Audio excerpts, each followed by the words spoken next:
আর আপনার পক্ষে কথা বলার মতো কোনো কথা তো কোরআনে নেই, কারণ আপনি চাঁদাবাজি করেন, আপনি টেন্ডারবাজি করেন, আপনি মানুষকে আন্দাজে মিথ্যা মামলা দিয়ে ধরিয়ে দেন, বিনা কারণে একজনের মাথায় লাঠি মারেন। তে আপনার পক্ষে আমি আয়াত পাবো কোথায়?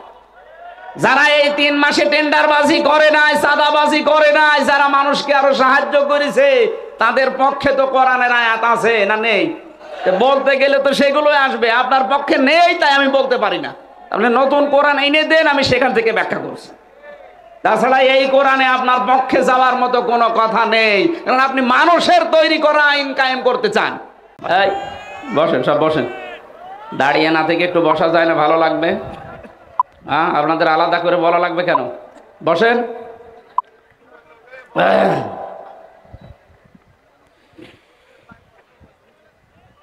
ইন্নাল হামদালিল্লাহি ওয়াসসালাতু ওয়াসসালামু আলা রাসূলিল্লাহ, আম্মা বা'দ, ফাউযু বিল্লাহি মিনাশ শাইতানির রাজীম।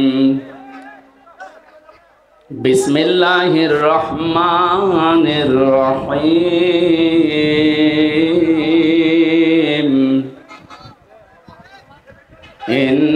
ইন্নাল্লাযীনা ক্বালু রাব্বুনাল্লাহ,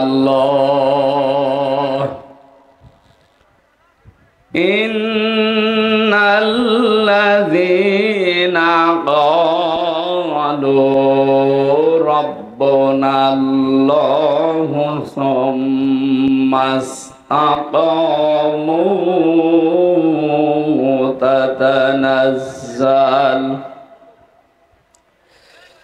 তাতানাজ্জালু আলাইহিমুল মালাইকাতু আল্লা তাখাফু ওয়া লা তাহজানু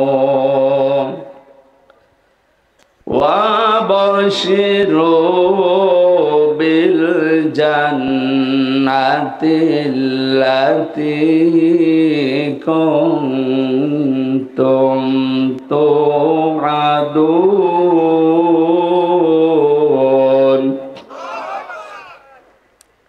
সাদাকতা ইয়া রাব্বানা। আল্লাহুম্মা সাল্লি আলা সাইয়্যিদিনা মাওলানা মুহাম্মাদ ওয়া আলি সাইয়্যিদিনা মাওলানা মুহাম্মাদ। আলহামদুলিল্লাহ। কথা বলেন কোন কারণে? আপনি দাঁড়িয়ে আছে, দাঁড়িয়ে থাক। ও যদি মজিবের মূর্তির মতো দাঁড়িয়ে থাকে, কি বলবেন আপনি? থাক। সবই তো মাটিতে মিশে গেছে, ওইগুলো দাঁড়িয়ে থাক। এই এখানে দাঁড়িয়ে আছেন কি দেখতে? বসেন, তাড়াতাড়ি করেন। আবার দাঁড়িয়ে আছেন না? এখানে কে দাঁড়িয়ে থাকবেন না, বসেন, সব বসিয়ে দিন। একদম নড়াচড়া বন্ধ 1 ঘন্টা। বাংলাদেশের ঐতিহ্যবাহী জেলা গাইবান্ধা, গোবিন্দগঞ্জ থানার অন্তর্গত নাসিরাবাদ যুব সমাজের উদ্যোগে তাফসীরুল কোরআন মাহফিলের স্বনামধন্য সভাপতি জনাব আলহাজ আমজাদ হোসেন, সহসভাপতি ডাক্তার মোহাম্মদ হাবিবুর রহমান, প্রধান অতিথি বিশিষ্ট চিকিৎসাবিদ, শিক্ষা অনুরাগী জননেতা জনাব ডাক্তার আব্দুর রহিম সরকার, আতালাল্লাহু উমরাহু ওয়া বারাকাল্লাহু ফি হায়াতি। বলেন আমিন। এতক্ষণ আলোচনা রাখলেন মাওলানা হুসাইন আহমেদ মাহফুজ চুয়াডাঙ্গা। বিশেষ অতিথি হিসাবে উপস্থিত আছেন জনাব জবায়ের হাসান শফিক মাহমুদ গোলাপ। ওরে বাবা, কত বড় নাম নিয়েছে ভাই! 5 জনের নাম একাই নিয়েছে। চেয়ারম্যান 2 নম্বর কাঁটাবাড়ি ইউনিয়ন পরিষদ। যে দায়িত্ব আল্লাহ তার মাথার উপরে দিয়েছেন, এটা সততার সাথে পালন করার তৌফিক কামনা করছি, আমিন। জনাব রেজাউল করিম রফিক সাহেব এসেছেন, সাবেক চেয়ারম্যান। আমন্ত্রিত অতিথি, সম্মানিত অতিথি, আমন্ত্রিত ওলামায়ে কেরাম, যত মানুষের নাম দিয়েছেন একটা একটা করে নাম ধরে দোয়া করতে গেলে আমার আরো 20 মিনিট যাবে। আমি একবারে দোয়া করে দিলাম, রাফা'না লাকা যিকরাক। সামনে বসা মুসলমান ভাইরা, পর্দার আড়ালের সম্মানিতা মা এবং বোনেরা, প্রাণপ্রিয় গাইবান্ধাবাসী, আল্লাহর দরবারে শুকরিয়া জানাচ্ছি যিনি আমাদেরকে কোরআন শোনার জন্য দিনের বেলায় হাজারো কাজ সব বাদ দিয়ে এই খোলা ময়দানে বসে থাকার তৌফিক এবং ধৈর্য দিয়েছেন। বলেন আলহামদুলিল্লাহ। বিশাল একটা জগদ্দল পাথর আল্লাহ আমাদের বুকের উপর থেকে সরিয়ে দিয়েছেন। ১৫০০ বছর আগে জাহিলিয়াতের পাথর আল্লাহ বিশ্বনবীর পিঠকে বাঁকা করে ফেলেছিল।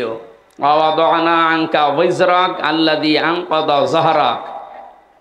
হে নবী, বিশাল একটা পাথর আপনার পিঠের উপরে ছিল, বোঝা। এটা আপনার মাজা পর্যন্ত, পিঠ পর্যন্ত বাঁকা করে ফেলেছিল। আমি এই পাথর, এই বোঝা, এটা সরিয়ে দিয়েছি, আপনাকে আমি হালকা করে দিয়েছি। এই জন্য নবীর উম্মত যারা দাবি করবে কিয়ামত পর্যন্ত এই পৃথিবীতে, তারা মানবতার বোঝা, পাথর যাই বলেন এগুলো হালকা করবে। যারা মানুষের বোঝা হালকা করে দেয়, ভার হালকা করে দেয়, তারা নবীর খাঁটি উম্মত। আর যারা মানুষকে আরো বোঝা দেয়, কষ্টের বোঝা, দুঃখের বোঝা, ঋণের বোঝা, এই মানুষগুলো নবীর উম্মতের দাবিদার হতে পারে না। আমাদের এই দেশে আমরা 15.5 বছরে দেখেছি বহু মানুষ এই জাতিকে বিভিন্ন রকমের যন্ত্রণার বোঝা, দুঃখের বোঝা, কষ্টের বোঝা, বিশেষ করে ঋণের বোঝা, অপমানের বোঝা, এগুলো দিয়েছিল যারা, তারা বড় বড় কথা বলতো। এখন আল্লাহ তাদেরকে এমন অপমান করেছে। সূরা নমলের 50 নম্বর আয়াতে আল্লাহ জানিয়েছেন, ওয়া মাকারু মাকারাও ওয়া মাকারনা মাকারাও ওয়া হুম লা ইয়াশউরুন ফানজুর কাইফা কানা আকিবাতু মাকরিহিম। কোরআনে কারীমের এই আয়াত থেকে যেটা প্রমাণ পাওয়া যায়, এটা হযরতে সালেহ আলাইহিস সালামের জামানার ঘটনা কিছু এখানে আছে। হযরতে লূত নবী আলাইহিস সালামের কাহিনী আল্লাহ বর্ণনা করতে গিয়ে জানিয়েছেন, ওই জামানার উম্মতেরা একটা বিশেষ গুনাহ, অপরাধ, পাপে লিপ্ত হয়েছিল, তার নাম সমকামিতা। বাংলাদেশে এটা অনেকে প্রমোট করার চেষ্টায় আছে।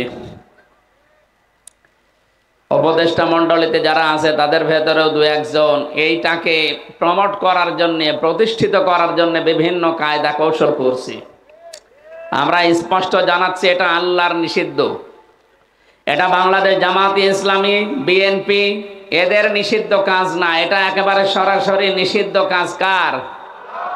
হাজার হাজার বছর আগে এই গণাটা যারা জারি করেছিল, আল্লাহ তাদেরকে এমন আযাব দিয়েছেন, পুরা জমিনটাকে উলট করে জিবরাইলকে দিয়ে উল্টিয়ে ডেড সি বানিয়ে দিয়েছেন, মৃত সাগর। এখনো পৃথিবীর বুকে জর্ডান নামে একটা রাষ্ট্র আছে, সেখানে যান, এই অস্তিত্ব পাবেন। মৃত সাগর বানিয়ে দিয়েছে এই সমকামিতা, এই গণা, এই অপরাধ, এই পাপের কারণে। আমার তো মনে হচ্ছে কিছু ষড়যন্ত্রকারী, কিছু কৌশল যারা করছে, যারা দুর্বিসন্ধি করছে, এরাও বাংলাদেশকে একটা মৃত জাতি, ডেড সি, মৃত সাগর বানানোর জন্য চিন্তা ভাবনায় আছে। আমরা মুসলমান যারা আছি এদেশে, কখনো এই অপরাধ এই দেশে সংগঠিত হতে দেব না। এটা রুচিতে নেয় কি করে তাদের, মানুষ বিপরীত লিঙ্গের প্রতি তাদের আকর্ষণ আসবে, এটা স্বাভাবিক। আপনি পুরুষ হয়ে পুরুষকে বিয়ে করবেন, মহিলা মহিলা বিয়ে করবে, এটা একটা কথা হলো? আপনি মানুষের তালিকা থেকেই তো বাদ চলে যাচ্ছেন। সুতরাং মানুষ হিসাবে যদি আপনি দাবি করতে আর না চান যে আমি আর মানুষ নেই, আমিও পশু হয়ে গেছি, যান, আপনি অন্য কোনো জায়গায় যান, পশুরা যেখানে থাকে ওখানে যান। আল্লাহ বলনা ষড়যন্ত্র করেছিল হযরতে লূত আলাইহিস সালাম এই কাজে বাধা দেওয়ার কারণে। আমি আল্লাহ কৌশল করেছি। ওরা যে ষড়যন্ত্রের মাধ্যমে হযরতে লূত আলাইহিস সালামকে জমিন থেকে বিদায় করে দেওয়ার জন্য কৌশল অবলম্বন করেছিল, আমি আল্লাহ এমন কৌশল করলাম, ফানজুর কাইফা কানা আকিবাতু মাকরিহিম। হে নবী, আপনি তাদের ষড়যন্ত্রের দিকে একটু নজর করে দেখেন কি অবস্থা বানিয়েছি এই ষড়যন্ত্রকারীদের। আন্না, অবশ্যই আমি দাম্মার না হোম, তাদেরকে আমি আল্লাহ শিকড় কেটে দিয়েছি, ধ্বংস করে ফেলেছি। কওমাহুম আজমাইন, এবং তাদের জাতির ভেতরে যারা এই অপকর্মে লিপ্ত ছিল তাদেরকে আমি বেছে বেছে দুনিয়া থেকে ধ্বংস করে দিয়েছি। সুতরাং আজ শুধু সমকামিতা না, বাংলাদেশে আল্লাহর নিষিদ্ধ যে কাজগুলো আছে যারা জারি করতে চান, মুসলিম হিসাবে, এজ এ ইমানদার হিসাবে আমাদের দায়িত্ব হয়ে পড়ে তাদের এই কাজে অন্তত বাধা দেওয়া। কথা বলেন না কেন? দোতলা নৌকায় আমরা মনে করেন যাচ্ছি, ওপর তলাতে আমরা আছি, নিচ তলাতে এমন কিছু মানুষ আছে যাদের পানির প্রয়োজন, পানিতে হলে উপরে আসা লাগে। মানে আমরা যদি বলি ভাই এত ডিস্টার্ব করেন কেন, নিচেই তো পানি আছে, একটা তক্তা খুলে নিলেই তো পানি পাওয়া যায়। ওরা যদি বলে ঠিক আছে ডিস্টার্ব হয় আর আসবো না, নিচে যেয়ে যদি একটা তক্তা খুলতে আরম্ভ করে, আমরা যারা উপরে আছি যদি বলি ঠিক আছে যা করছেন করেন, লা ইলাহা ইল্লাল্লাহ, বেঁচে থাকা যাবে? বলেন বলেন। যারা ওই তক্তা খুলছে তারা যেমন ডুববে, উপরে যদি কাবা শরীফের ইমামও থাকে সেও ডুববে। এই কারণে জীবনের উপরে রিস্ক নিয়ে হলেও বাধা দেওয়া লাগে অন্যায় কাজের। সমকামিতা যেমন নিষিদ্ধ, সুদও নিষিদ্ধ। এত আসতে বললেন কেন? সুদ যে নিষিদ্ধ এটা কি মনে করেন আপনারা? আজ বাংলাদেশের সুদ ভিত্তিক অর্থনীতি বন্ধ করার জন্য ইসলামী ব্যাংক বাংলাদেশ লিমিটেড এরা বহু চেষ্টা চালাচ্ছিল, কিন্তু জালেম, এই অবৈধ এবং এই স্বৈরাচার ফ্যাসিস্ট সরকার আসার পরে সবচাইতে বড় টার্গেট ছিল তাদের এই ইসলামী ব্যাংক। এস আলমকে লাগিয়ে ৭৫,০০০ কোটি টাকা এখান থেকে মারিং কাটিং করেছে, একেবারে ফকলা বানিয়ে ফেলেছে ব্যাংকটাকে। অথচ বিশ্বের ইতিহাসে ইসলামী ব্যাংক যেভাবে এগিয়ে যাচ্ছিল, এই ১৫.৫ বছরে আমার মনে হয় সবচাইতে উপরে থাকতো এটা। এটা গ্রাম অঞ্চলের মানুষ আমরা, এটা যেহেতু রেকর্ড হচ্ছে এই কারণে বলছি। বাংলার বহু মানুষ অর্থনীতি যে একটা ইবাদত অনেকে জানেই না, ব্যাংকিং ব্যবস্থা যে একটা ইবাদত ওটাকে জানে না। এই জন্য সুদের মতো এই মারাত্মক গণাতে নিজেদেরকে জড়িত করে শেষে আল্লাহ রসুলের সাথে যুদ্ধ করার নামান্তর এবং মায়ের সাথে জেনা করার মতো গণা নিয়ে কবরে যাচ্ছে। বলেন নাউজুবিল্লাহ। আমরা আহ্বান জানাবো যারা অন্তত লেখাপড়ায় অভ্যস্ত আছেন, যারা জ্ঞান অন্বেষণ করতে চান, তারা ইসলামী অর্থনীতির যে মূল নীতিগুলো আছে এগুলো পড়েন। আপনি দেখেন ব্যাংকিং ব্যবস্থায় এই যে ব্যবসা বাণিজ্যে মোশারাকা আছে, মোদারাবা আছে, মোরাবাহ আছে, বায়ে সালাম আছে, বায়ের মুআজ্জাল আছে, বায়ে মুহাসসান আছে। এই বিষয়গুলো আমরা অনেকেই জানি না, কারণ এগুলোর আলোচনা নেই এই দেশে।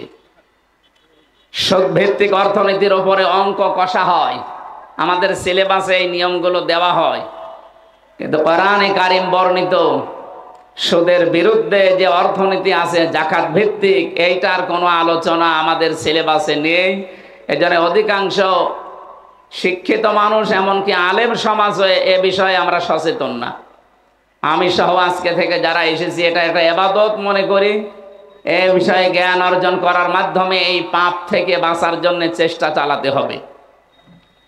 আল্লাহ রাব্বুল আলামিন বলেন, ওরা যে কাজ করেছিল হে নবী, ফাতিলকা বুয়ুতুহুম খাওয়ায়াতাম বিমা যালামু ইন্না ফি যালিকা লাআয়াতান লিকাউমিন ইয়ালামুন। খুব খেয়াল করে শুনবেন। ফাতিলকা বুয়ুতুহুম খাওয়ায়াতাম বিমা যালামু, রব্বুল আলামিন বলেন ওই বাড়িগুলোর দিকে আপনি একটু তাকান। ওদের এই জুলুম, এই পাপ, এই অপরাধ, এই সীমা লঙ্ঘনের কারণে বাড়িগুলোকে আমি উজাড় গৃহ, ভূমিহীন, মানুষজনহীন, জনমানব শূন্য বিরান গৃহ বানিয়ে দিয়েছি। ১৫০০ বছর পর এই আয়াতটা পড়লাম কোন কারণে? এ বাংলাদেশে আজ যারা আল্লাহর নিষিদ্ধ কাজগুলো জমিনে জারি করার মাধ্যমে যারা সীমা লঙ্ঘন করেছিলেন, আল্লাহ পাক যেন আজ হাত দিয়ে দিয়ে ওই জালেমদের বাড়ি ঘরগুলো আমাদেরকে দেখিয়ে দিচ্ছেন। আজ তাকান, আগস্টের 5 তারিখের পরে এই বাংলাদেশের 64 জেলা, 630টা থানা, যতগুলো জায়গায় আমি গেলাম, অধিকাংশ জায়গায় জালেম যারা, জালেমদের দোসর যারা, তাদের বাড়ি ঘর পর্যন্ত আল্লাহ উজাড় গৃহ বানিয়ে দিয়েছেন। আপনি টের পাচ্ছেন না কোরআনের কথা কত বাস্তব। আমি আমার কুষ্টিয়ার কথা বলছি। মাহবুবুল আলম হানিফ কি দাপটের লোক ছিল বলেন তো। বাংলাদেশে শেখ হাসিনার পরে যদি ওবায়দুল কাদের থাকে, তারপরে হানিফ সাহেব ছিল, অথচ তার বাড়িটা আজকে বিরান গৃহ হয়ে গেছে। আমার তো মনে হচ্ছে ওটা জাতীয় টয়লেট হয়ে যাবে। হ্যাঁ, 3 মাসে যে অবস্থা, ইট খুলে খুলেও মানুষ নিয়ে চলে গেছে। কয়েকদিন আগে আপনারা দেখেছেন একটা পচা ডিম খেয়েছিল আদালতে হাসানুল হক, ননু মিয়া, এনু, ওর বাড়ি ঘর পর্যন্ত মানুষ। আল্লাহ এই আয়াতটা আমার মনে হচ্ছে আমাদেরকে এখন আঙ্গুল দিয়ে দেখাচ্ছে, ফাতিলকা বুয়ুতুহুম বাইতুন না বুয়ুত, বহু বচন দিয়েছেন। হোম মানে তাদের, যারা আল্লাহর কোরআনের বিরুদ্ধে সীমা লঙ্ঘন করেছিল, যারা, আপনি দেখেন তাদের এই বাড়ি ঘরগুলো আজ কি অবস্থা তাদের জুলুমের কারণে। সারা দেশের অবস্থা এক না বিপরীত আছে? এমনকি সর্বোচ্চ জায়গা যেটা আপনি কালকে পেপারে দেখেছেন, যেখানে মানুষের কোলাহল ছিল, মানুষ একটু যেতে পারলে নিজেকে ধন্য মনে করত। অনেকে যদি জীবনে একবার গেছে, আমি দেখেছি আবেগে সোমা খেত ওই বাড়িতে, এত ভালোবাসা ছিল। অথচ 3 মাসের ব্যবধানে কি অবস্থা হয়ে গেছে বাড়ির। এখন মনে হয় ভূতও ওখানে থাকে না। কি কথা বলেন না কেন? পৃথিবীর ইতিহাস এইটাই বলে। আপনি চেঙ্গিস খানের দিকে তাকান, তার জীবনী পড়েন, হিটলারের জীবনের দিকে তাকান, কোথায় তাদের সেই দাপটের বাড়ি ঘর, যেখানে বসে বসে মানুষ হত্যা করার প্ল্যান করত। আল্লাহ বলেন খাওবিয়াতাম বিমা যালামু, তাদের এই জুলুমের কারণে বাড়ি ঘরের অবস্থার দিকে আপনি একটু তাকান না কেন? যেখানে যেখানে মানুষ হত্যা করার প্রাণ হয়, জুলুমের কথাবার্তারা দুর্বিসন্ধি হয়, ওই জায়গাগুলো আল্লাহ অভিশপ্ত করে দেয়। আবু জেহেলের বাড়িতে যেহেতু এইগুলো হইতো, এমনকি নবীকে হত্যা করার জন্য ষড়যন্ত্র করত, এই জন্য আল্লাহ আবু জেহেলের বাড়িকে ইন্টারন্যাশনাল পায়খানা বানিয়ে দিয়েছেন। কথা বলেন না কেন? পৃথিবীর ইতিহাস সত্য, এজন্য আল্লাহ ইতিহাসের কসম দিয়েছেন, ওয়ালা আসরি, ইতিহাসের কসম। পৃথিবীর অনেক কিছু অনেকে ভুলে যেতে পারে, ইতিহাস কিন্তু সব ধারণ করে রাখে। আমরা হয়তো আর 50-100 বছর পরে এখানে কেউ থাকবেন না, কিন্তু ইতিহাস, কথা বলেন না কেন, ইতিহাস থাকবে। হয় আপনাকে স্মরণীয় নাই নিন্দনীয়, যে কোনো একটা করে রাখবে। আবু জেহেলের মতো এত বড় দাপটওয়ালা মানুষকে যদি আল্লাহ ঘৃণিত, নিন্দিত, তার বাড়ি পর্যন্ত টয়লেট বানিয়ে দিতে পারে, আজও যারা পৃথিবীতে দুর্বিসন্ধি করছেন ইসলামের বিরুদ্ধে, যারা জুলুম করছেন, যারা মানবতার বিরুদ্ধে অবস্থান নিয়েছেন, আপনি বিশ্বাস করে নিতে পারেন, হয়তো এখন হয় কেউ ইতিহাস ভয়ে লিখছে না, কিন্তু সময় আসবে ইতিহাসও লেখা হবে। এই জুলমের কারণে আপনাকে যেমন ঘৃণিত, নিন্দিত করে জাতির কাছে উপস্থাপন করা হবে, আপনার বসবাসের ওই বাড়ি ঘর পর্যন্ত দেখবেন বিরান হয়ে গেছে। আল্লাহ বলেন খাওবিয়াতান, বিরান ভূমি বানিয়ে দিয়েছি। আপনি একটু তাকান না কেন ওইদিকে? 1500 বছর আগে আয়াতটা নাযিল করে লূত আলাইহিস সালামের জামানার মানুষদের কথা আল্লাহ স্মরণ করিয়েছিলেন। আমার মনে হচ্ছে 2024 সালের 5 আগস্টের দিন থেকে আল্লাহ আমাদেরকে জানাচ্ছেন, ও বাংলার মানুষেরা একটু তাকাও, ফাতিলকা বুয়ুতুহুম। আল্লাহ যদি বাইতুন দিতেন, তাহলে বাংলাদেশে শুধু একজন জালেমের বাড়ি ধ্বংস হয়ে যেত। আল্লাহ বুয়ুত দিয়েছেন, হুম দিয়েছেন। যত জালেম বাংলাদেশে ছিল, যত জালেমের সহযোগে ছিল, ডাইরেক্ট ইনডাইরেক্ট, এদের একটারও বাড়ি ঘর আপনি দেখতে পাবেন না। সব বিরান হয়ে গেছে, ওজাড় গৃহ হয়ে গেছে। আপনি তাকালেই বুঝবেন কোনোদিন মনে হয় এখানে মানুষই বাস করেনি। দিনাজপুরের একজন দাপটওয়ালা নেতা ছিল, আমি নাম নিলাম না, তার বাবার নামে মেডিকেল কলেজ পর্যন্ত বানিয়েছিল। তার বাড়িতে সেদিন গিয়েছিলাম, কি অবস্থা! আমার মনে হয় কুকুরকেও যদি ওখানে কেউ থাকতে দেয়, কুকুরও বলবে আমার ভয় লাগছে। অথচ কয়েকদিন আগে কি দাপটওয়ালা জায়গা ছিল ওইটা, ওখানে পাহারা দেওয়ার জন্য 10 জন পুলিশ 24 ঘন্টা ডিউটিতে ছিল, সেখানে আজ পাহারা দিচ্ছে কুকুরও না। এরপরও কি আপনার শিক্ষা আসে না দুনিয়ায়? এই জন্য আমরা যেন আল্লাহর নিষিদ্ধ কোন কাজ যেগুলো সীমা লঙ্ঘন করে ওই জালেমদের পরিণতি আমাদের আবার না হয়ে যায়। কথা বলেন ঠিক কিনা? এরপরের আয়াতে আল্লাহ দিয়েছেন ওয়াং জাইনাল্লাযীনা আমানু ওয়া কানু ইয়াত্তাকুন। আর আমি নিজে বাঁচিয়ে দিয়েছি, আমি নিজে তাদেরকে উদ্ধার করেছি। কাদেরকে? যারা ঈমান এনেছিল আর যারা দুনিয়াতে তাকওয়া অবলম্বন করে চলেছিল। তাকওয়া অবলম্বন করার ঈমান আনা কি? আমরা আজকের তেলাওয়াতকৃত আয়াত থেকে তাফসীর আকারে ওইগুলো মিলাবো ইনশাআল্লাহ। জোরে বলেন ইনশাআল্লাহ। সুতরাং যাদের ঈমান থাকবে যুগে যুগে, যাদের ভেতরে তাকওয়া থাকবে, তাকওয়ার ব্যাখ্যা জন্মের পরে অনেক শুনেছেন, ওই মানধাত আমলের ব্যাখ্যা বাদ দেওয়া লাগবে। এখন আধুনিক যুগে বাস্তবতার সাথে মিলিয়ে তাকওয়ার ব্যাখ্যা আমাদের জীবনে নিয়ে আসা লাগবে। তাকওয়া মানে যোগ্য। তাকওয়া মানে কি? আজ আমাদের এই তাকওয়াটা বাংলাদেশে নেই। আমরা যোগ্যতায় মাপকাঠিতে ওই পর্যন্ত যেতে পারি না। এই জন্য আল্লাহ আমাদের হাতে জমিনটা তুলে দেয় না। এই জন্য যে মানুষগুলো ঈমান যায় আছে, আমাদের ঈমানকে নির্ভেজাল করা লাগবে, শিরিক এবং জুলুম মুক্ত করা লাগবে। পাশাপাশি আমাদের যোগ্যতা অর্জন করে ওই জায়গাগুলোতে জানান দেওয়া লাগবে যে না আমরা পারি। আরে দেশে যারা একামতে দিনের দায়িত্বে আছে, তাদের মেন টার্গেট কিন্তু এইটা, যে জাতিকে আমরা যোগ্যতা সম্পন্ন করে তুলতে চাই। যদিও জালেমদের কারণে 15.5 বছরে জাতি চেষ্টা চালিয়েছে, কিন্তু ওই জায়গা পর্যন্ত জালেমরা আমাদের যেতে দেয়নি। আমরা যোগ্যতা সম্পন্ন ডাক্তার বানাতে চেয়েছিলাম, যোগ্যতা সম্পন্ন ব্যারিস্টার বানাতে চেয়েছিলাম, যোগ্যতা সম্পন্ন বিচারক বানাতে চেয়েছিলাম, যোগ্যতা সম্পন্ন প্রশাসনের লোক বানাতে চেয়েছিলাম, যোগ্যতা সম্পন্ন বিশ্ববিদ্যালয়ের শিক্ষক বানাতে চেয়েছিলাম। 15.5 বছরে এমন কোণঠাসা অবস্থায় আমাদেরকে রেখেছে, ওই জায়গা পর্যন্ত যাওয়ার আগে চেয়ার কেড়ে নিয়েছে। কথা বলে ঠিক কিনা? এখন যেহেতু সময় সুযোগ আল্লাহ আমাদের হাতে এনে দিয়েছেন, আমাদের উচিত হবে এই তাকওয়ার আসল ব্যাখ্যা, যেটা আমাদেরকে এই পৃথিবীতে যোগ্যতা সম্পন্ন হয়ে আল্লাহকে দেখাতে হবে আল্লাহ আমরা পারি। আমরা আরো জোরে বলেন আমরা, আরো জোরে বলেন আমরা। শুধু ঘরের ভেতরে, খানকার ভেতরে, মসজিদে, মাদ্রাসায়, দরগায় বসে থাকার জন্য আল্লাহ আপনাকে পাঠায়নি।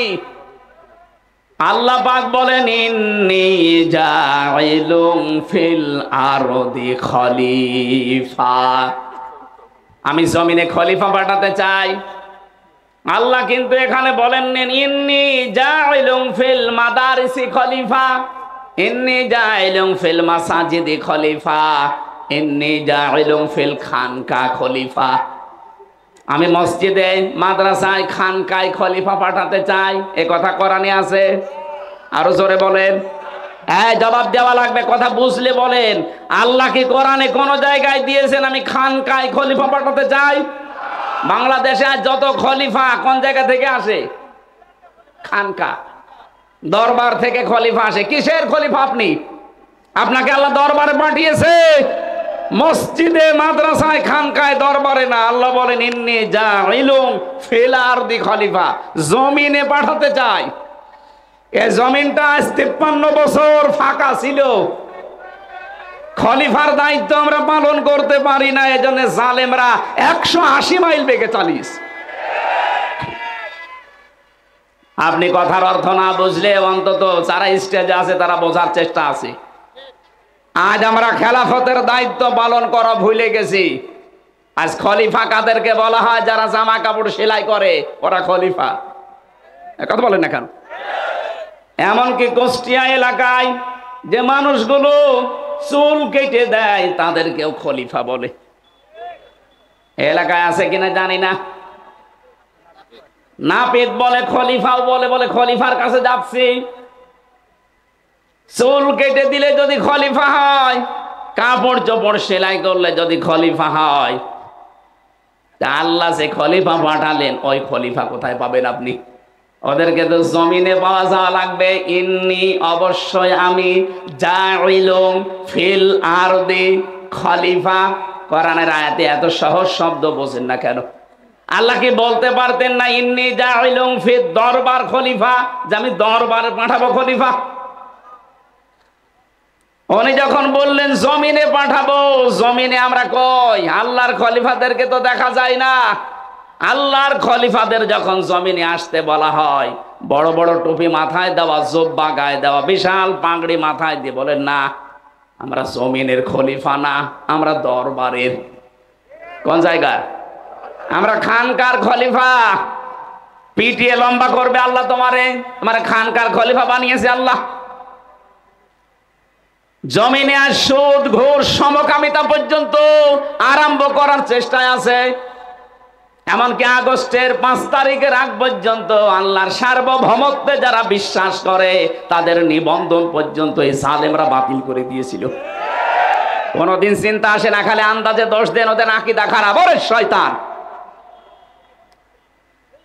বাংলাদেশ জামাত ইসলামের ভেতরে ওরা সাহাবা একরামকে মিয়ারে হক মানে না, এই কারণে যারা ছিল জালেম তারা এদের নিবন্ধন বাতিল করেছিল না।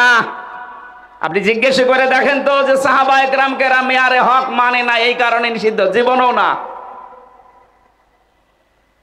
যতগুলো কারণ আমরা আন্দাজে বলি যে ওদের আকীদা খারাপ, একটার জন্যও জামাত নিষিদ্ধ ওরা করে নাই, ওরা করেছিল এই কারণে সার্বভৌম ক্ষমতার মালিক, আইন তৈরি করার মালিক আল্লাহ। এটা জামাত ইসলাম মনে করবে মানে আপনি কি হয়েছেন? আপনি যে ফতোয়াবাজি করেন আপনার আকীদা ঠিক নেই। আপনার যদি এই আকীদা না থাকে আপনি কাফের। আবু জেহেল আল্লাহকে একজন আছে বিশ্বাস করতো, কিন্তু আল্লাহর সাথে শিরিক করতো। এ বাংলাদেশের বহু মানুষকে আমরা দেখতে পাচ্ছি, ওরা বলে ক্ষমতার উৎস জনগণ। এদেশে নেই।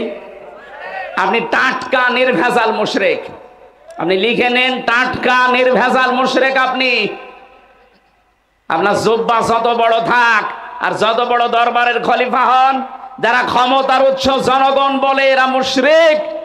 যারা শিরিক করবে এরা কি? কথা বলেন না কেন? আন্নাল কুওয়াতা লিল্লাহি জামিআ, সব ক্ষমতার উৎস কে? বলিল্লাহুম্মা মালিকাল মুলক, ক্ষমতার মালিক কে? এই কথাটাই তো জামাত ইসলাম বলতো। তাদের গঠনতন্ত্রে দেখেন লেখা আছে ক্ষমতার উৎস জনগণ নয়, ক্ষমতার সার্বভৌম মালিক কে? এই কারণে নিষিদ্ধ করেছিল। আপনি টের পান? আপনি আছেন ফতোয়াবাজি নিয়ে, যেদিন আপনাকেও ধরবে সেদিন ফতোয়াবাজি করার মতো আর জায়গা পাবেন না। এই জন্য সময় এখনো আছে, নিজেকে সংশোধন করেন। একটা মাসলুমের উপরে আন্দাজে বিনা কারণে একটা দোষ চাপিয়ে তাদেরকে জাতির সামনে কালার করেন, আপনার লজ্জা করে না? এটা রেকর্ড হচ্ছে, এই কারণে বলছি সারা দেশে ছড়াবে এটা। বহু নামধারী মুনাফিক এই দেশে এখনো চেষ্টা চালিয়ে যাচ্ছে বাতিলের টাকা খেয়ে এই মাসলুমদেরকে আরো মাসলুম করার জন্য। এরা তো এমনিতেই মাসলুম। আপনি দেখতে পারেন না এই 5 তারিখে 2024 সালের 5 আগস্টের পর থেকে 3 মাস হয়ে গেল, একটা চাঁদাবাজির মামলা এদের নামে আছে, টেন্ডারবাজির মামলা আছে, ধর্ষণের মামলা আছে। যাদের নামে আছে তাদের তো কিছু বলতে পারেন, তারা আপনার বন্ধু হয়ে যায়। আরে 15.5 বছর এত জুলুম স্বীকার করো, বড় যারা টিকে আছে আল্লাহর ওলি দেখার জন্য আপনি চলে যাচ্ছেন সে চট্টগ্রামে। সিলেটে, বরিশালে কিসের আল্লাহর ওলি দেখতে যান? বাংলাদেশে আল্লাহর ওলি ওই মানুষগুলো যারা ইমানের উপরে টিকে থাকার জন্য জীবন পর্যন্ত দিয়েছে, পিছপা হয়নি। ও আল্লাহর ওলি খুঁজেই পায় না, মনে করে বিশাল জব্বা গায়ে দিলে, আমার মতো পাগড়ি মাথায় দিলে আল্লাহর ওলি হয়ে গেছে। সাফ সাফ কথা বলছি, এর চাইতে পরিষ্কার কথা আমার আর জানা নেই। যারা আল্লাহকে ক্ষমতার উৎস মানেন না, আল্লাহর সার্বভৌমত্ব মানেন না, আপনি যত বড় আল্লাহর ওলি দাবি করেন, আপনি শিরিক করছেন, আপনি মুশরিক। এক্ষুনি আপনার চিন্তা ভাবনা, বিশ্বাস, আপনার আকীদা এক্ষুনি পাল্টাতে হবে, নয়তো আপনি মাহফিল থেকে চলে যান, আপনার দরকার নেই। আপনি বেকার সময় নষ্ট করছেন। এক কথায় বলছি, আল্লাহ যেটা পারে ওইটা অন্য কেউ পারে, এই বিশ্বাস করার নাম শিরিক। আর শিরিক যারা করে তারা মুশরিক। এর চাইতে আর কে ক্লাস নেওয়া যায় বলেন? আল্লাহ যেটা পারে ওইটা অন্য কেউ পারে, এই বিশ্বাস করার নাম শিরিক। যারা করে তারা ছেলে মেয়ে দিতে পারে একচ্ছত্র ভাবে। কে? মা বাবা তো কত বিছানায় থাকে দেখি, কই তাদের তো ছেলে মেয়ে হয় না। আপনার মা বাবা বিছানায় ছিল, ছেলে মেয়ে হয়েছে, এটা কি মা বাবা নাকি আল্লাহ দিয়েছে? কারণ মা বাবার কোনো ক্ষমতা নেই, দেওয়ার মালিক কে? সুতরাং আল্লাহ যেটা পারে এটা অন্য কেউ পারে। বহু মানুষ বিশ্বাস করে না আমার বাবাও দিতে পারে, সে জিন্দা বাবা হোক আর মরা বাবা হোক, এ তাবিজেও কাজ হতে পারে। এরকম বিশ্বাস যারা করে তারা শিরিক করে। আর শিরিক যারা করে তারা কি? আমি আর এর চাইতে কিভাবে বোঝালে আপনি বুঝবেন বলেন তো? একটা একটা করে 5-6টা বলছি, মিলান দেখেন মেলে কিনা। সন্তানের এটা যেমন বুঝলেন, রোগ দেওয়ার মালিককে, এটা সুস্থ করার মালিককে। কেউ যদি মনে করে না আমার ঔষধ না হলে আমি সুস্থ জীবনেও হব না, সে শিরিক করলো। পয়দা মারিদ তো ফাহুয়া ইয়াশফিন। আমাদের জাতির পিতা যিনি, হযরত ইব্রাহিম নবী বলতেন, আমি যখন অসুস্থ হই আমাকে সুস্থতা দান করেন কে? আরো জোরে বলেন। আমি দেখতে পাচ্ছি বিভিন্ন জায়গায় কেউ কেউ দাঁড়িয়ে গল্প করছেন। এরা কি গল্প করার জন্য এসেছে নাকি মাহফিলে এসেছে? ওই ওই ওইগুলো ডাক দেন তো, ওই যে বড় বড় হুজুরগুলো ডাক দেন। কি ওরা কিসের গল্প করে এত? ওদেরকে এখানে নিয়ে আসেন, নিয়ে আসেন। না সবই তুলে ইন্টারনেটে ছেড়ে দেন।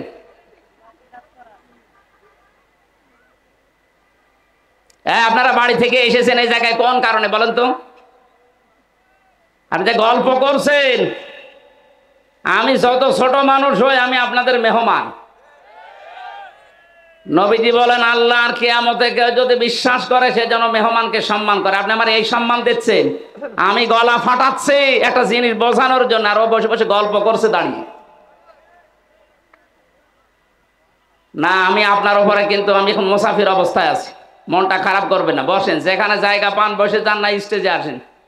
আপনার জন্য বহু মানুষ ওইদিকে তাকিয়ে থাকছে, আপনি নিজেও শুনছেন না, মানুষকে মানুষের মন মানসিকতা ওইদিকে নিয়ে যাচ্ছেন। আবার দাঁড়িয়ে আছেন কোন কারণে? আমি জানছি আবার আপনারা গল্প শুরু করবেন।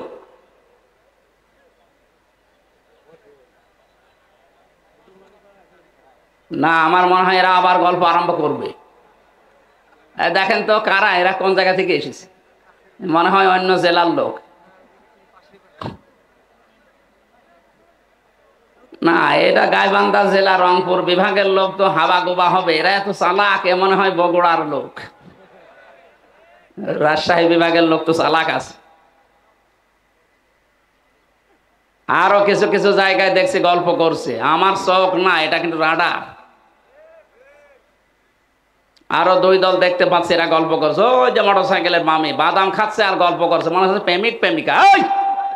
ওই যে ওই 2টা।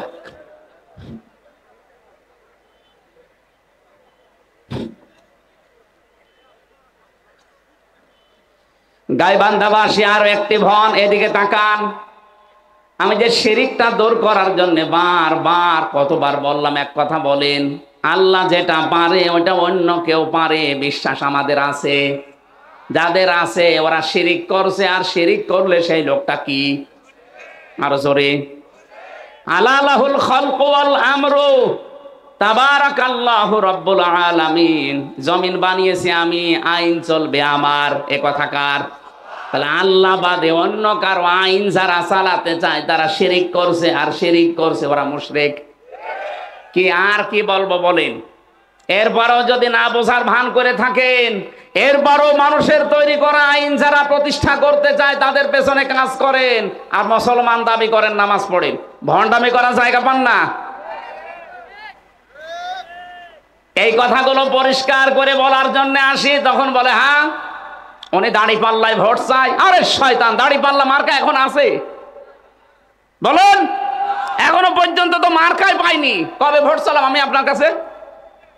আমি ভোট চাই আল্লাহর জন্য। আপনার এই রায়টা যেন এমন জায়গায় দেন যেখানে গেলে আপনি মরে গেলেও সওয়াব পান। আপনি এমন জায়গায় রায় দিয়ে যাবেন যার কারণে কবরে যাওয়ার পরও জাহান্নামের আগুন জ্বলবে না। আমি এটা হতে দেব না। আমি চাই আপনি এমন জায়গায় রায় দেবেন, এই রায়ের কারণে কিয়ামত পর্যন্ত সওয়াব পেতেই থাকবেন। এটা যদি রাজনীতি হয়, হ্যাঁ এটাই আমার রাজনীতি।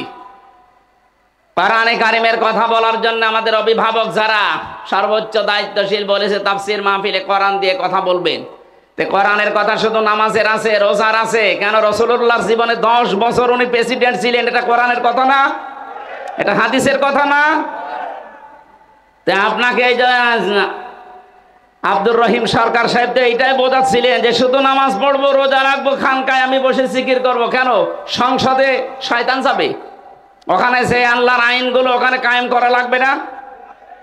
ওনার কথার সামারাইজ তো এইটাই। আমি এই কথাটার ব্যাখ্যা এতক্ষণ করছি। আমাদের শুধু মসজিদে, খানকায়, মাদ্রাসায় দরবার নিয়ে না, আমরা জমিনে এসেছি। আর জমিন যদি মসজিদ হয়, জমিন সংসদও।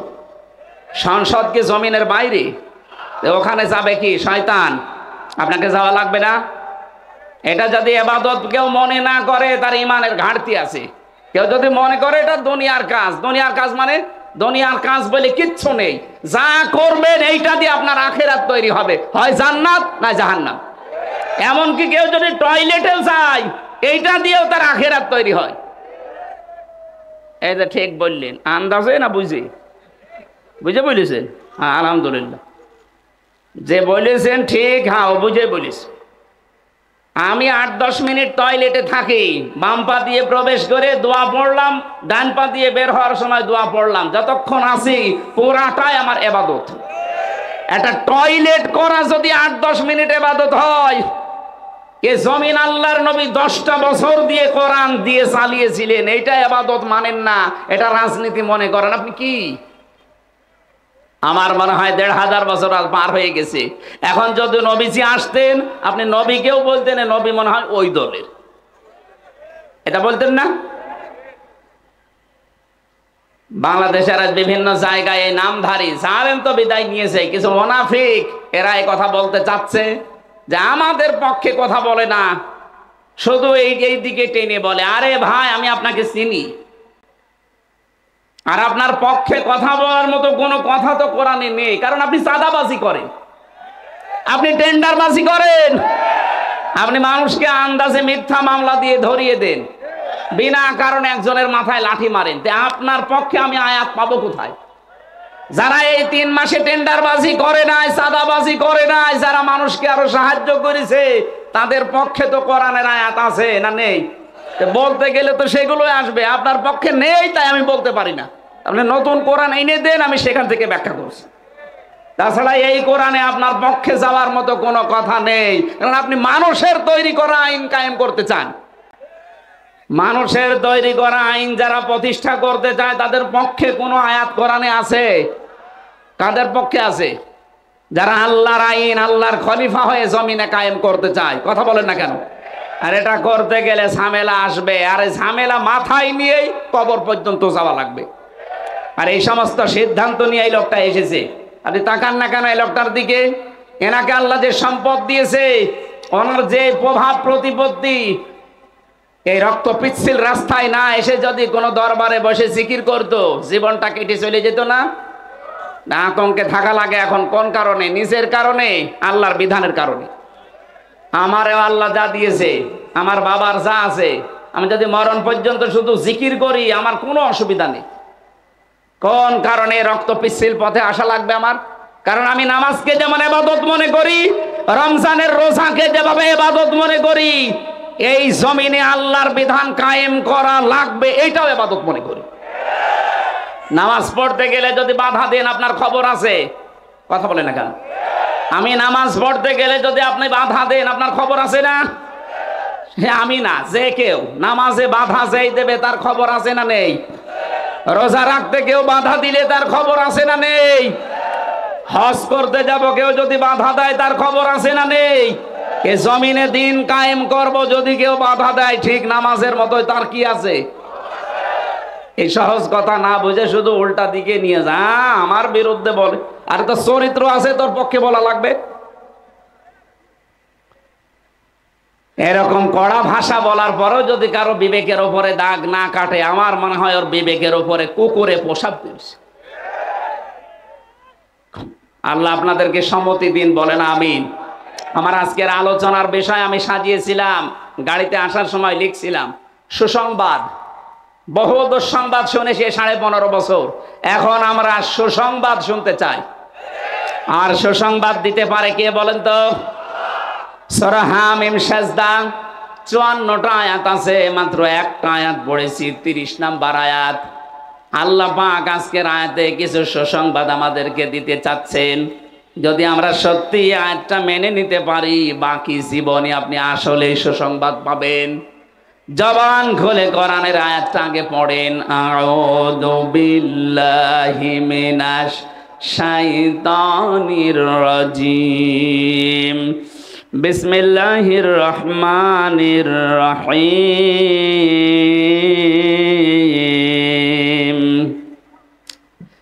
ইন্নাল্লাযীনা ক্বালু রাব্বুনাল্লাহু সুম্মা ইসতাকামু।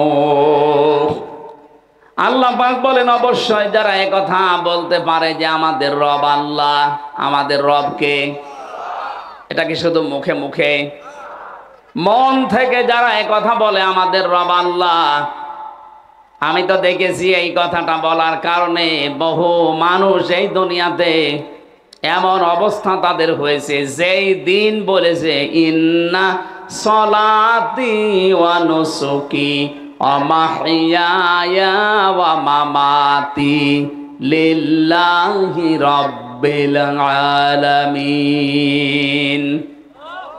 আমি আমার বাবার জন্য দেইনি, আমার নেতার জন্য দেয়নি, আমার দাদার জন্য দেয়নি, দিয়েছি লিল্লাহি রাব্বিল আলামিন।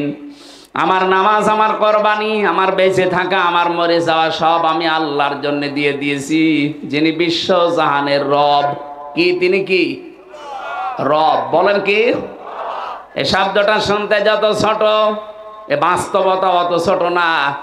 আমি কোরআন হাদিসের যতটুকু পড়াশোনা করেছি, আমার মনে হয় সব আল্লাহ এই রবের ভেতরে লুকিয়ে রেখেছেন। ওই সেই প্রথম রুহের জগতে যখন ছিলাম, তখনই রব সম্পর্কে আমাকে আগে জানানো হয়েছিল, আলাস্তু বিরব্বিকুম, আমি কি তোমাদের রব না?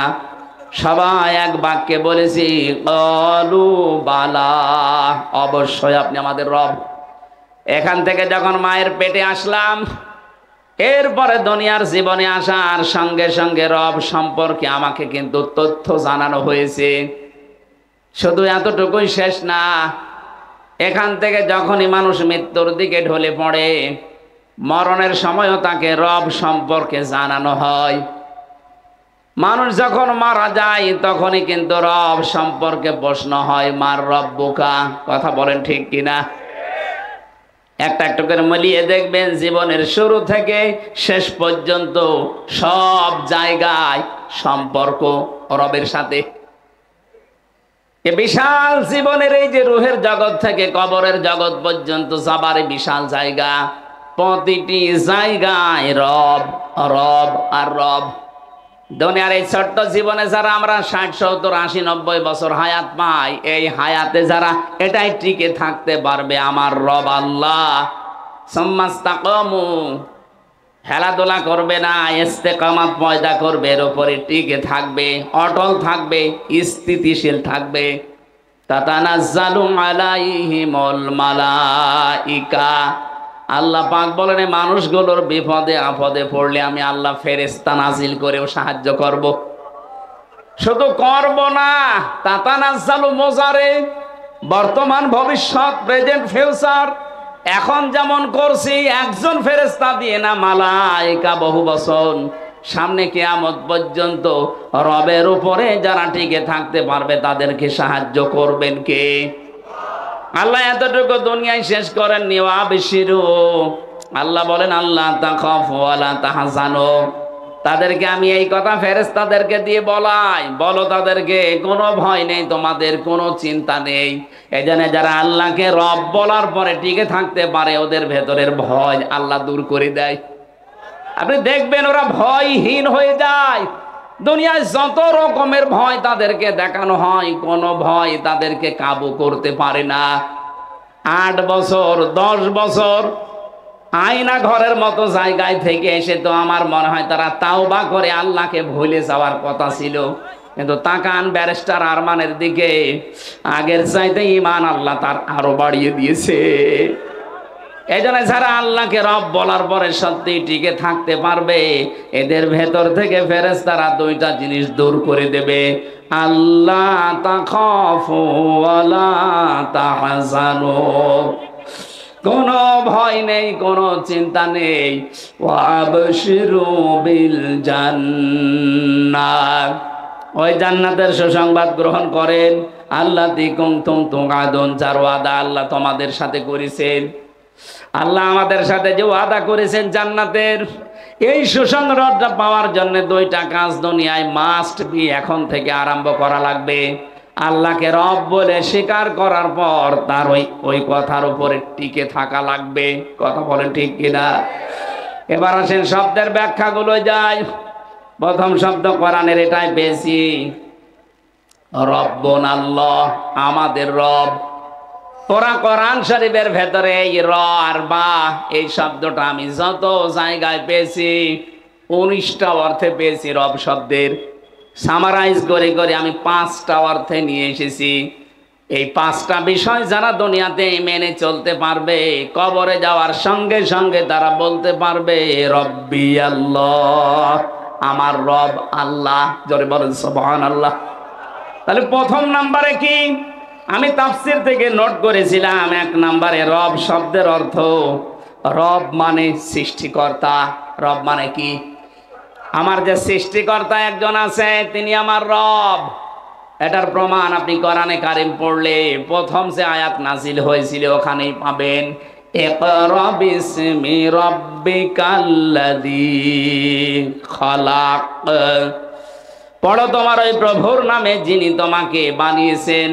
এখানে যিনি শব্দটা দিলেন সেখানে রব আছে, দেখবেন ইকরা বিসমি রাব্বিকাল্লাযী খালাক।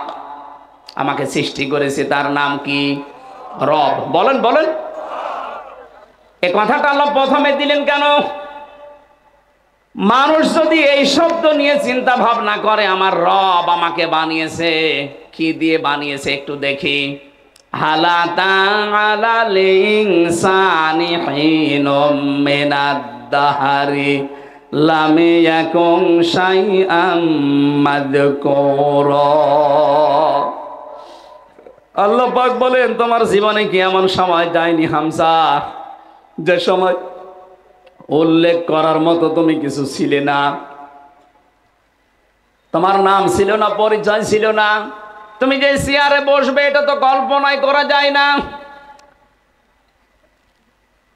বাবার ওই স্পার্ম এবং মায়ের ভাম, এই 2টা থেকে আমি যদি জাইগট তৈরি করি, ইংরেজিতে বলে সায়েন্সের ভাষায় জাইগট, এটা যদি না তৈরি করি ওই জায়গা থেকে আকর্ষণ করে দিতে পারতাম, ওখান থেকে যদি মিটিয়ে দিতাম, আজ নাম পরিচয় হামজা, মুফতি আমির হামজা, চেয়ারে বসা কিছুই হইতো না। এটা শুধু আমার একার জন্য, আপনাদের জন্য না। বলেন, রব মানে যারা সৃষ্টিকর্তা প্রথমে বিশ্বাস করবে তাদের প্রথম কাজ হবে তারা নত হয়ে যাবে। চিন্তা করবে আমি তো কিছুই ছিলাম না, কোথা থেকে আল্লাহ আমাকে এ পর্যন্ত নিয়ে আসলেন। আমি ব্যাখ্যায় যেতে পারছি না। 2 নম্বরে রব মানে রিজিক দাতা। সূরা জুমারের 50 নম্বর আয়াতে এই তথ্যগুলো আল্লাহ বিস্তারিত দিয়েছেন।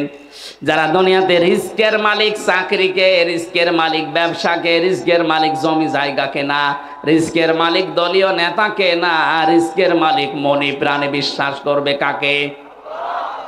এটা বিশ্বাস করে শেষ না, কল্পনায় বাস্তবে দেখাতে হবে যে হ্যাঁ রিজকের মালিক আল্লাহ, আমি এটা মানি।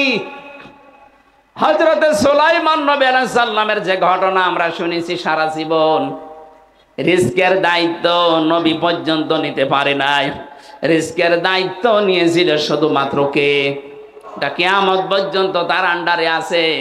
ওমা মিন দাব্বাতিন ফিল আরদি ইল্লা আলাল্লাহি রিজকুহা।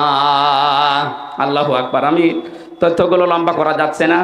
3 নম্বরে রব মানে মাবুদ, এর পরিচয় আল্লাহ দিয়েছেন সূরা জারিয়াতের 56 নম্বর আয়াতে। 4 নম্বরে রব মানে আইনদাতা, এর পরিচয় দেওয়া আছে সূরা আরাফের 54 নম্বর আয়াতে। 5 নম্বরে রব মানে অভিভাবক, এর পরিচয় আছে সূরা আনামের 102 নম্বর আয়াতে। এক একটা শব্দের ভেতরে লক্ষ লক্ষ কথা তাফসিরে ইবনে কাসির আর ফি জিলালিল কোরআনে আছে। আমি সবগুলো আজকে নোট করেছিলাম, কিন্তু সময় আমাদের অনুকূলে এখন আর নেই। এখন আসরের নামাজ, ফরজ নামাজ না হলে আমরা আরো চালাতে পারতাম, যেহেতু ফরজ নামাজ। কে লিখেছেন এখানে? এখন দেখছেন কেন? আগে থেকে কি করলেন? এরা মাহফিলের এই খরচে একটু টানাটানি বেঁধেছে এদের। আপনাদের টাকা পয়সা যারা নিয়ে এসেছিলেন, অনেক কমিটির কাছে ব্যাগ হয়তো আছে, বা বিভিন্ন লোক আছে যারা ওই যে আছে ব্যাগ নিয়ে, ওনাদের কাছে একটু দিয়েছেন, ওরা যেন সাহস হারিয়ে না ফেলে। কোরআন প্রচারে যদি আপনার টাকা খরচ না হয়, তো কি আপনি রোববানের গানে টাকা খরচ করবেন? হ্যাঁ না মমতাজকে নিয়ে এসে কনসার্ট দিয়ে টাকা খরচ করবেন? কোথায় ব্যয় করবেন আপনার টাকা বলেন? সুতরাং যারা এই যে যাচ্ছে, ওনাদেরকে সামর্থ্য অনুযায়ী যতটুকু পারা যায় অবশ্যই দিয়েছেন এবং দেবেন। আমার সময়টা কম হয়ে গেছে, আর একটু আগে যদি আসতে পারতাম বা উঠতে পারতাম ভালো হতো। আর আসরের নামাজ তো সামনে, সময় হয়ে গেছে আসরের নামাজের। আমরা বাকি কথা আজকে আর বলতে পারলাম না। এই গোবিন্দগঞ্জ বাজারে মাহফিল নেওয়া আছে স্যারের, কত তারিখে যেন? 27 তারিখে। 27 তারিখে আছে দিনের বেলা। ওখানে আমরা আসরের নামাজ আগে পড়ে নেব 3:30টায়, এরপর একেবারে মাগরিব পর্যন্ত চালাবো। নাসিরাবাদের শফিউলের বউ নাসিরাবাদ 2 বস্তা সিমেন্ট দিয়েছে, আল্লাহ কবুল করুন।